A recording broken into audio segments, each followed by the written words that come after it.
Окуучулар, бүгүнкү сабакта биз Медин Алыбаев атабыздын Акчүч сатиралык чыгармасы менен таанышмакчыбыз.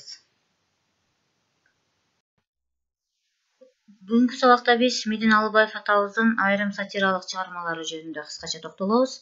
Андан кийин анын Акчүч чыгармасынын маанисин жана бул чыгарманын өзгөчөлүгү боюнча сөз кылмакчыбыз. Өткөнкү сабакта сөз кылганыбыздай, Медин Алыбаев атабыз көп кырдуу талант болуп эсептелет. Ал акын, сатирик, котормочу жана драматург. Бүгүнкү сабакта да биз акындын калемине таандык сатиралык чыгармалардан акындын чыгармачылыгынын өзгөчөлүгүн байкайбыз. Анда эмесе Акчүч чыгармасы боюнча сөз кылууну баштайлы. Медин атабыздын сатиралык чыгармалары коомдогу терс көрүнүштөрдү чагылдырып келген. Акын ошол кездеги жаңы калыптанып келе жаткан поэзиялык агымдарга жаңы жол ачкан, жаңы багыт берген. Анын Акчүч, Сот болгон коен, Кошоматчы, Түлкү менен Кашкулак, Бюрократ чыгармалары бүгүнкү күндө дагы өз актуалдуулугун жоготпой, эл арасында кеңири таанылган чыгармаларга айланды. Мединдин сатираларын окурмандар жыгытка айтып, бири ылакапка айланып, экинчиси афоризмге өтүп, коомдун алга жылышына тоскоол болгон терс көрүнүштөр менен күрөшүүдө колдонор куралы болуп кызмат кылып келген. Сатиранын жаңы түрлөрү болгон эпиграмма, достук азил, пародиянын да өзүнчө жанр болуп калыптанышында Мединдин ырларынын салымы зор. Сизге айтам, Саадат кандидат сатиралык ырлары, Осмуналы Лөкүй, Дүжүр бука филетону көпчүлүк сүйүп окуган чыгармалардын катарын толуктаган. Медин Алыбаевдин Акчүч чыгармасы коомдогу аялдар жана андагы терс көрүнүштөр тууралуу кеңири баяндап берет. Анда эмесе биз бул чыгарманын ар бир бөлүгүн өз-өзүнчө талдөөгө өтөлү. Чыгарманын биринчи бөлүгү. Ырас. Аялдар биздин коомдо чоң күч.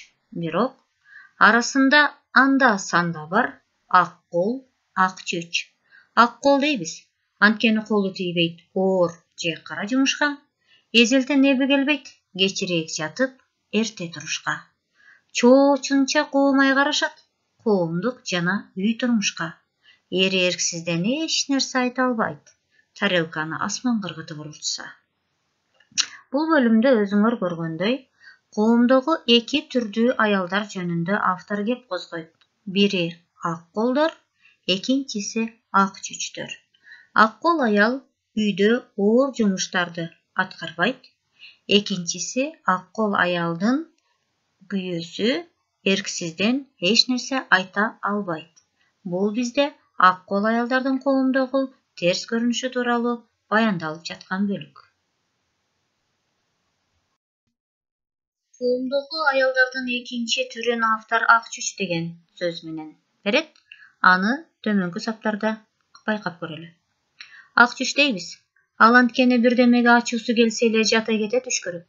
Күйөөсү Акчүч жаным деп турат, кокус калса чүчкүрүп. Байкуш эри көптөн бери сырын алдырган музоосун да сүздүрүп. Өзүңөр байкагандай, Акчүч аял да ак кол аял сыяктуу эле үй жумуштарын жасабайт жана коомго салым бошпойт. Ал эле эмес, жолдошу дагы анын кареги менен тең айланып турат.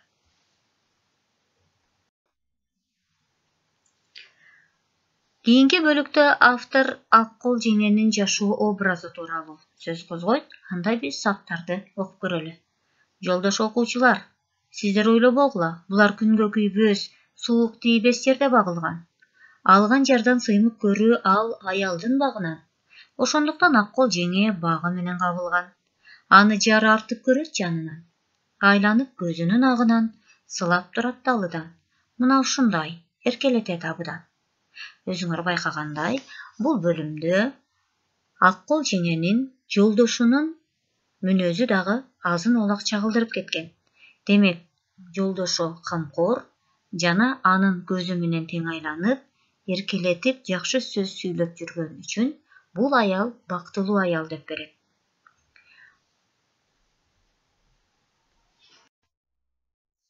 Чыгарманын 3 бөлүгүндө автор ак кол жеңенин образын андан нары ачып берет, анда эмесе саптарга көңүл буруп көрөлү. Ошенткен сайын күчөп дайым ал жөн эле ак маралдай керилет, өз төшөнчүсүн өзү жыюудан эринет. Басса бир жакка же бир жакка суу алып келсе, долондун белин ашкандай демигет. Күндө жеген тамак күнөөкөр немедей болуп араң жагат. Кээде этти танат, кээде нанды танат, кээде котлет, кээде салат, каймагы жок болуп калса, каран түндө ошондо салат. Өзүңөр байкагандай, бул саптарда ак кол жеңенин үй ичиндеги жашоо образы жөнүндө кабар берилген. Автор аны өз төшөнчүсүн өзү жыюудан эринет деген сап менен баса белгилейт. Ошондой эле ак кол жеңенин дагы бир мүнөзү күндө жеген тамак күнөөкөр немедей болуп араң жагат деген сапта да берилген.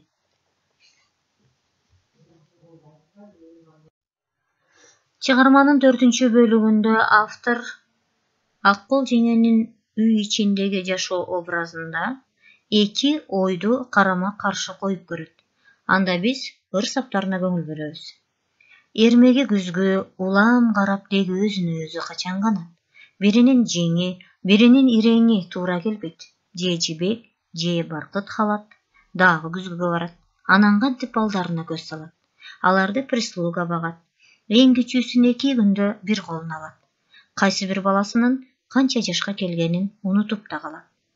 Өзүңөр байкагандай, бул бөлүмдө автор ак кол жеңенин өзүнө болгон мамилесин эрмеги күзгү улам карап деги өзүнө өзү качан канат сабы менен берет.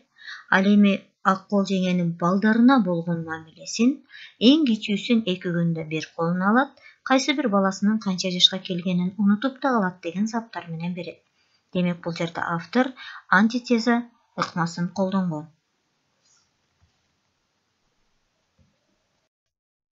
Чыгарманын 5 бөлүгү ак кол жеңенин кийимдери жана анын ошол кийимге кылган мамилеси жөнүндө да кабар берет.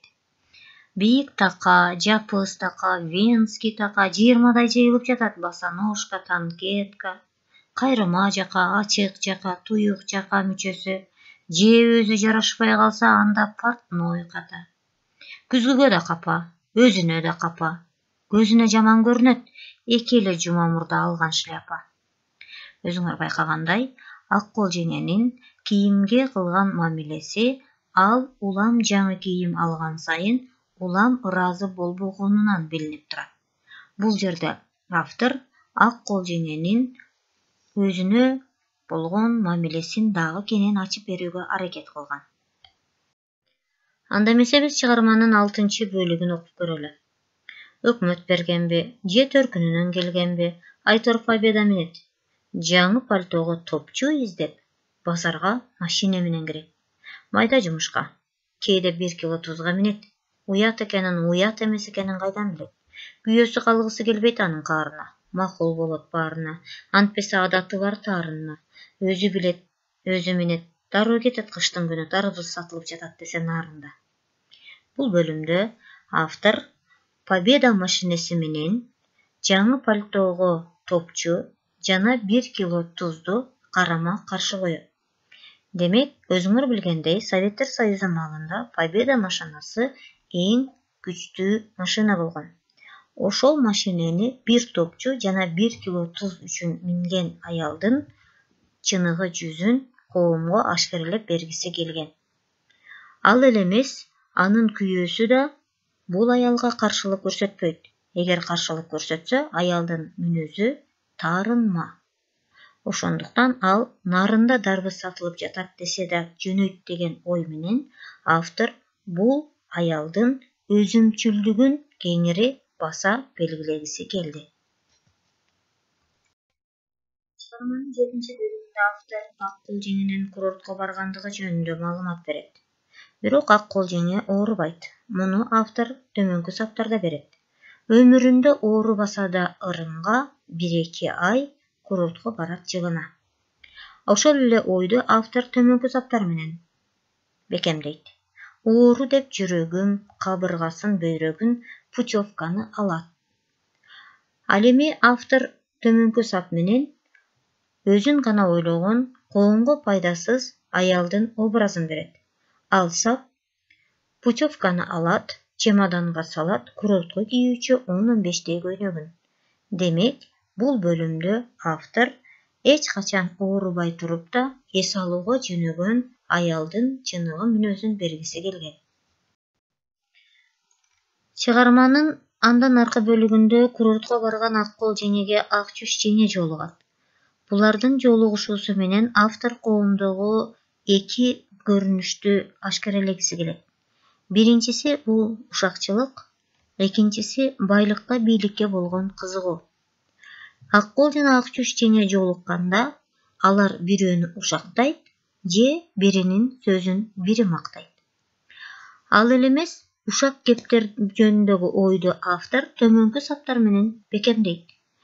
Баланча кечээ кызматтан түшүптүр, түкүнчө түндө мас болуп теректи сүзүптүр. Андан нары бул эки аялдын сөзү бийлик жөнүндө болот. Мында бир аял өзүнүн жолдошу министерстводо орун басарлыкка чейин көтөрүлгөнү жөнүндө айтса, экинчи аял менин эрим билбейм кайда иштээрин деп, ал жолдошунун кызматына кабатыр болгону жөнүндө маалымат берет. Демек, бул бөлүмдө автор жогоруда айткандай, коомдогу болгон терс көрүнүш бул ушакчылык жана бийликке болгон мамилени айткысы келген. Автор андан нары Аккол жана ак жүз жеңелердин билими жөнүндө кеп козгогусу келет жана аны төмөнкү саптар менен берет. Ак жүз жеңе, Аккол жеңе билим сүйүнүшөт эң эле, же иштебейт бир жерде, араң билишет автордун атын, китептин атын, канчалык окуганын көрөсүң, байкап турсак акырын. Евгений Онегинди жазыптыр, Чехов деген акын.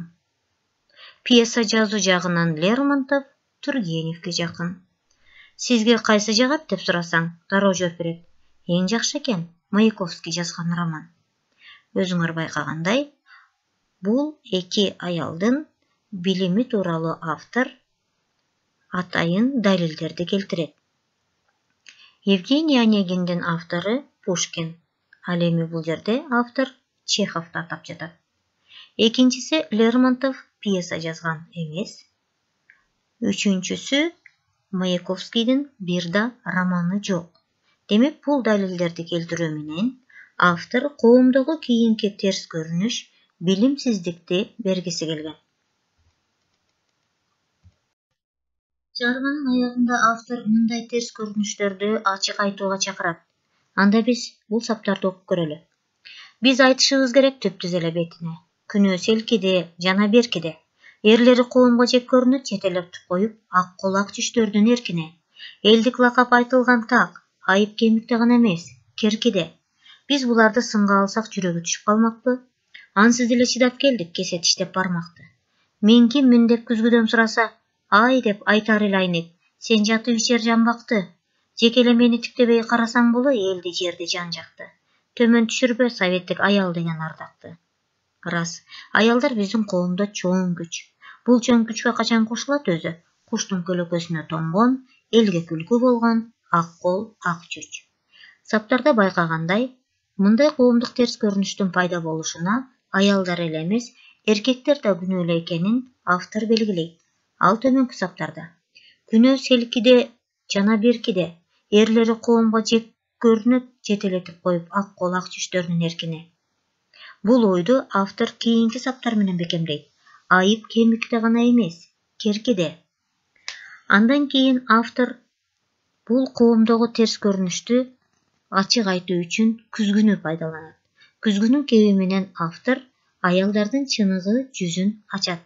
Сен жатып ичер жанбакты, жеке эле мени тиктебей карасаң боло, элди жерди жан жакты. Андан кийин чыгарманын аягында автор риторикалык суроо менен элге кайрылат. Бул чоң күчкө качан кошулат өзү? Куштун көлөкөсүнө тонгон, элге күлкү болгон Аккол ак жүз. Демек, коомдогу мындай терс көрүнүштөрдү баарыбыз чогуу ачык айтуу менен жеңсек болот деген идея аркылуу бул чыгарманы автор элге жеткиргиси келген. Урматтуу окуучулар, биз чыгарманын негизги мааниси менен таанышып алдык. Анда чыгарманын тилдик өзгөчөлүгүнө да токтоло кетели. Бул чыгармада автор фразеологизмдерди колдонгон. Анда аны төмөнкү саптан карайлы. Ак кол дейбиз. Ал анткени колу тийбейт, оор жана кара жумушка. Аккул фразеологизмдин лексикалык мааниси жалкоо деген сөздү берет. Муну автор чечмелеп берген. Ушундай эле фразеологизм дагы 2 сапта кездешет. Бул куштун көлөкөсүнө тоңуу, музоосунда сүздүрүү.